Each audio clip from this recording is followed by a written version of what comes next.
Melisa, selamat malam. Apa Oke, selamat kabar? malam. Selamat malam Pak Evan. Ya, baik. Boleh minta waktunya sebentar untuk tanya-tanya sedikit tentang biologi? Oke, silahkan. Baik. Menurut Kak Melisa, pola belajar OSN biologi yang baik itu bagaimana? Apakah rutin setiap hari, misalkan 1 sampai 2 jam per hari, atau mungkin 1 kali seminggu, atau 1 kali sebulan, namun dengan durasi yang lebih lama sekali belajarnya, atau bagaimana? Oke, untuk durasi belajar itu artinya kembali lagi ke tiap perorangan ya. Apakah dia lebih nyaman dengan belajar setiap hari 1-2 jam atau mungkin dalam seminggu 3 sampai 4 kali dengan durasi yang lebih lama. Tapi yang pasti kalau 1 bulan cuma sekali itu jelas tidak akan cukup ya. Nah, tapi kalau untuk apakah lebih efektif per hari atau mungkin dibagi dalam 1 minggu ada hari belajar, kemudian ada hari beristirahat atau refreshing itu akan tergantung sama anaknya juga. Nah mungkin ada tipe yang setelah 1 hingga 2 jam itu konsentrasinya sudah mulai turun. Nah untuk tipe yang seperti ini mungkin akan lebih baik kalau belajarnya tiap hari.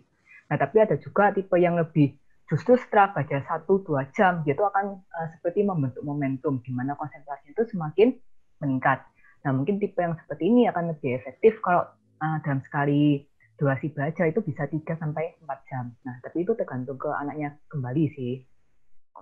Oke, baik. Menurut Kakak, seberapa penting membuat catatan atau rangkuman di dalam proses pembelajaran biologi untuk menghadapi KSN ini, Kak? Kalau dari Kakak sendiri gimana? Apakah benar membuat catatan? Kalau aku sendiri personal sih, jujur bukan tipe yang suka membuat catatan ya, karena kok biologi kan ini banyak sekali buku bacaannya. Nah, menurutku sendiri lebih efektif kalau kita langsung membaca dari textbook. Nah, tapi ini bukan berarti berlaku untuk semua orang ya, karena sekali lagi metode belajar itu nggak ada metode belajar yang paling sempurna atau yang paling efektif. Karena akan kembali lagi dengan cara bekerja otak setiap orang, cara memproses informasi itu yang berbeda dari satu orang ke orang yang lain. Nah, buat tipe yang suka membuat catatan, ya mungkin akan lebih efektif untuk membuat catatan. Nah, mungkin cara yang untuk mengetahui apakah sebaiknya seorang peserta itu dia tuh membuat catatan apa enggak, itu lihat saja kebiasaan selama ini di sekolah.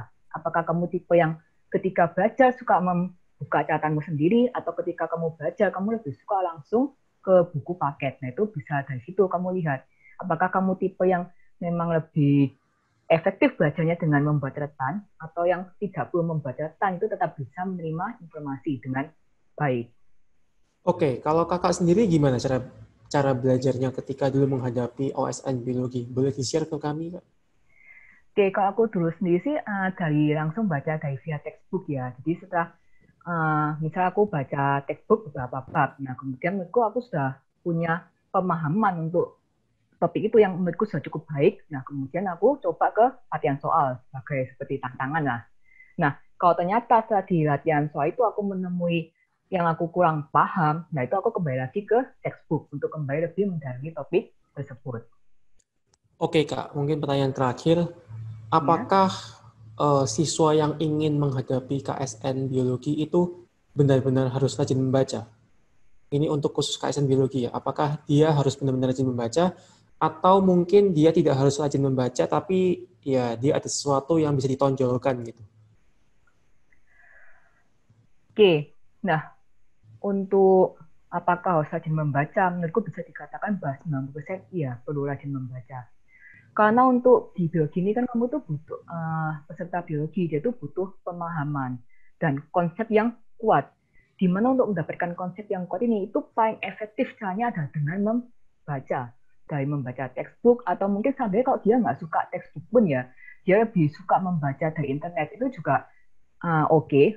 Nah tapi apapun itu dari manapun itu sumbernya dia tuh harus rajin membaca. Nah artinya terlebih lagi ya untuk akhirnya rajin membaca ini juga merupakan suatu bekal untuk dia di kemudian hari seandainya anaknya dia tuh mau masuk ke dunia sains. Karena misalnya kalau dia tuh mau masuk ke dunia sains, nah itu nanti kan pasti ketika di tingkat kuliah dan selanjutnya itu kan melakukan banyak research, di mana kamu juga perlu banyak membaca dan juga perlu menulis. Jadi anggapannya banyak membaca ini adalah seperti suatu bekal lah yang harus dimiliki oleh anak tersebut. Oke, baik terima kasih waktunya Kak Melisa. Ya Selamat malam. sama-sama. Selamat beristirahat.